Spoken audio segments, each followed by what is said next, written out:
This channel does not promote any violent, harmful, or illegal activities. All content provided by this channel is meant for an educational purpose only.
দেখুন, ভারতীয় জনতা party সবসময় social কাজের উপরেই থাকে।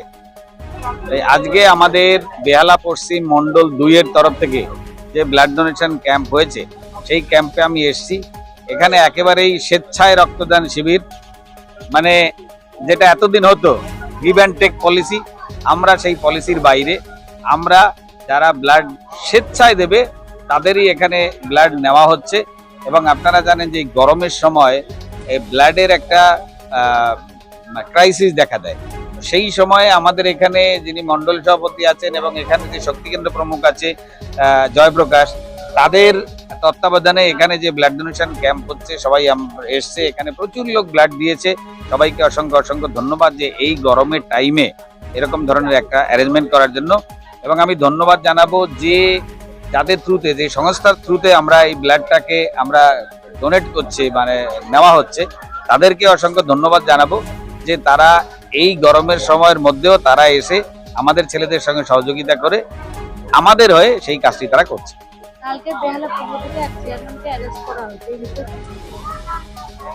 দেখুন, এ তো সবে শুরু। আমরা বলেছি তো ট্রেলার দেখছেন আপনারা, এখনো কত হবে দেখুন।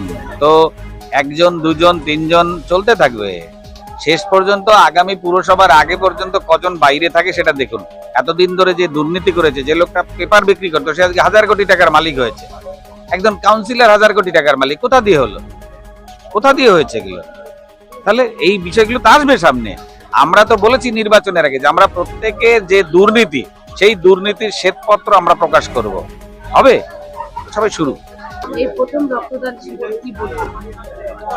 বেহালা পশ্চিমে ভারতীয় জনতা পার্টি জেতার পর এই প্রথম রক্তদান শিবির।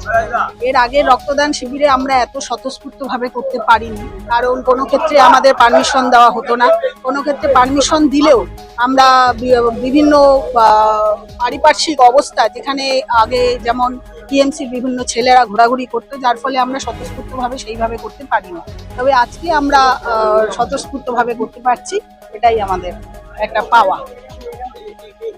আজকের এই অনুষ্ঠানে 132 নম্বর ওয়ার্ডে আমাদের এই যে রক্তদান শিবির শুরু হচ্ছে, আমাদের মাননীয় মন্ডল সভাপতি রুদ্র ভট্টাচার্য এবং জেলার কনভেনার অমিতাভ চক্রবর্তী, এদের মাধ্যম দিয়ে, এবং জেপিদা, রাজু, এরা যে এই উদ্যোগটা নিয়েছে, কারণ কোথাও ব্লাড পাওয়া যাচ্ছে না। সব থেকে বড় কথা, আমরা যারা এখানে আসি, হয়তো কোনো বিপদে আপদে আমরা ডোনার কার্ডটা চাই। ডোনার কার্ড যেমন আমরা আপনার সঙ্গে সঙ্গে দিয়ে দিতে পারছি, যদি ব্লাড আমাদের রিজার্ভে না থাকে কি করে সম্ভব? এই সাধারণ মানুষদের এই যে আত্মচিৎকার, রক্ত চাই রক্ত চাই, তো আলটিমেটলি আমাদের এই উদ্যোগটা যাতে সফল হয়, এরকম আমরা বহু প্রোগ্রাম করতে চাই।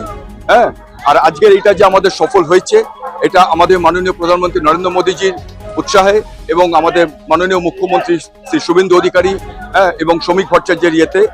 তো সুতরাং আমরা এটাকে আরো এইভাবে কন্টিনিউ করে যেতে চাই।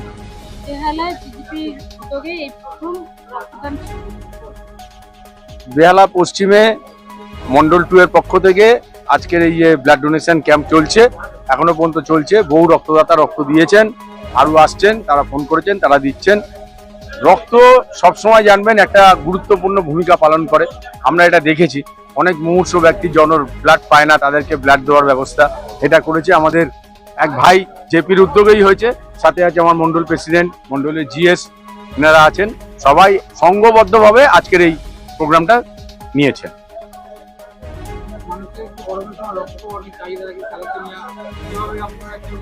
থ্যালাসেমিয়ার কথাটা আমি ব্যক্তিগতভাবে বলতে পারি, 38টা থ্যালাসেমিয়া পেশেন্ট আমার নিজস্ব আছে, যাদেরকে আমার 3 থেকে 6 মাসের মধ্যেই ব্লাডটা জোগাড় করে দিতে হয়।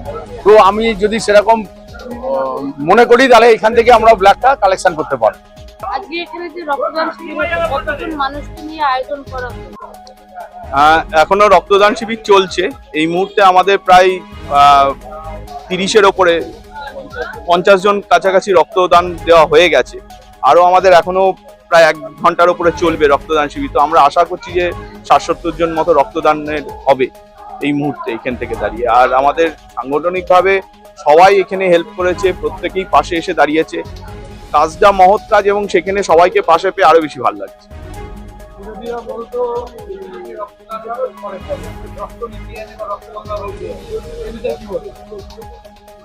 বিরোধীরা যতদিন ছিল ততদিন আমাদের রক্তদান শিবির করতে দেওয়া হয়নি, এটা হচ্ছে প্রথম কথা। আমাদের বেশিরভাগ সময়ে আমাদেরকে কোনো পারমিশনই দেওয়া হতো না এরকম একটা কাজ করার জন্য। আর দ্বিতীয় আর একটা কথা হচ্ছে, ম্যাক্সিমাম আমাদের কর্মীদের কাছে রক্ত ছিল না, কারণ যা রক্ত ছিল সব রাস্তাতেই বগাতে হতো। এই জন্য বিরোধীরা বলতেই পারে, কারণ ওরা আমাদের রক্তটাকে সঞ্চয় করতো না, রাস্তায় ধোয়ার কাজে ইউজ করতো। এখন প্রতিদিন দেখা যাচ্ছে প্রধানত তৃণমূল নেতৃত্ব গ্রেফতার হচ্ছে, কি বলবে? তৃণমূল নেতৃত্বের প্রতিটা জায়গাতেই বলতে গেলে করাপশন। এই মুহূর্তে দাঁড়িয়ে তৃণমূল নেতৃত্ব গ্রেপ্তার হবে কিংবা, আমরা তো প্রথমে আসার আগেই বলেছিলাম যে আমরা একটা স্বচ্ছ সরকার দেওয়ার চেষ্টা করব এবং মানুষকে যাতে স্বচ্ছভাবে একটা সমাজ দিতে পারি। তৃণমূল সরকারের আমলে প্রত্যেকটা জিনিসে আপনাদের ভায়োলেন্স হয়েছে। আপনি যদি দেখেন নিয়ম কানুন, প্রত্যেকটা জায়গা নিয়ম কানুন আপনার ব্রেক হয়েছে। কোনো এমন একটা জায়গা বলতে পারবেন না যে জায়গাটা রুল মেনে কাজ হয়েছে। আপনাদের বহু জায়গা আছে সরকারি স্কুলের মধ্যে প্রাইভেট স্কুল চালানো শুরু হয়ে গেছিল টিএমসি আমলে। তাহলে আমরা এই যে স্কুল থেকে শুরু করে স্বাস্থ্য থেকে প্রতিটা জায়গায় করাপশন হচ্ছে। এখন এই করাপশন যখনই রিমুভ করতে হবে, সমাজের জঞ্জাল পরিষ্কার করতে গেলে তো অ্যারেস্ট হবে, এ তো স্বাভাবিক ব্যাপার। কেননা তারা সিন্ডিকেট কিংবা টাকা ইনকামকে এমন একটা জায়গা নিয়ে গেছে, এরা মানুষকেও বিক্রি করতে দ্বিতীয়বার ভাবছে না, মানে এরকম একটা জায়গা নিয়ে চলে গেছে। তো সেইখান থেকেই মানুষ আমাদেরকে পুনরুদ্ধার করার জন্য, এই সমাজকে ঠিক করার জন্য ভোটটা দিয়েছে। তো আমরা যখন এই কাজে নেমেছি তো অ্যারেস্ট হবে, এখানে গ্রেপ্তার হবে, অনেক কিছুই ঘটবে। এটা নিয়ে কিছু বলার নেই। এটা শুধু একটাই কথা বলার আছে, আপনারা দেখুন সামাজিক প্রেক্ষাপটে কোন জায়গায় গেলে একটা সমাজে করাপশন এরকম জায়গায় যেতে পারে। কালকে একটা খবর পেলাম যে আপনার বেহালা পূর্বে একজন কাউন্সিলর, হ্যাঁ আমি নামটা উল্লেখ করছি না, ঠিক আছে, আপনারা প্রত্যেকেই জানেন, উনি গ্রেপ্তার হয়েছেন। উনি গ্রেপ্তার হওয়ার পরে সাধারণ মানুষের বাইকটা দেখবেন শুধু, মানে এক একজনে একটা দোকান খুলে রাখার জন্য 30 লাখ টাকা চেয়েছে, কারু কাছ থেকে বাড়ি একটা কার্নিশের জন্য 15 লাখ টাকা চেয়েছে। হয় সেটা বেআইনি, তো বেআইনি ভাবেই মানে ডিক্লেয়ার হোক, আর যদি ডিক্লেয়ার নাই করে বেআইনি, তাহলে টাকাটা কিসের জন্য চাইছেন? কাজের কোথায় কোথায় যে তৃণমূল সরকার যে কিভাবে করাপশন করেছে তার যদি আপনারা পুঙ্খানুপুঙ্খ দেখেন, তাহলে আমার তো মনে হয় ওরকম একটা নয়, যতগুলো কাউন্সিলর আছে সবকটাই জেলে যাবে, এই নিয়ে কোনো চিন্তা নেই। এই রক্তদান আমাদের এখানে যে শক্তি কেন্দ্র রয়েছে জেপি জয়প্রকাশ সিং, তার উদ্যোগে করা হচ্ছে। আমি বেহালা পশ্চিম মন্ডল 2 এর জেনারেল সেক্রেটারি। আজকের আপাতত এখানে 50 জনের রক্ত দেওয়া হয়েছে, আরও রক্তদানের জন্য লোক আমাদের এখানে আসছে। আমরা বলা হয়েছিল যে এটা ভারতীয় জনতা পার্টি কোনোদিন রক্তদান শিবির ভালোভাবে করতে পারেনি, সবসময় বলা হতো, কিন্তু এখন আমাদের সরকার এসছে। টিএমসি যে রক্ত ঝরিয়েছিল, আমরা সেই ঝরানোর দিকে না গিয়ে আমরা রক্তদানের দিকে এগিয়েছি, যাতে সাধারণ মানুষ এই গরমেতে অন্তত সুবিধা অসুবিধাতে হসপিটাল থেকে রক্তটা পায়। সেই জন্য আমরা সেই উদ্যোগ নিয়েছি। আরও এরকম অনেক উদ্যোগ আমাদের মণ্ডল থেকে নেওয়া হবে রক্তদানের জন্য।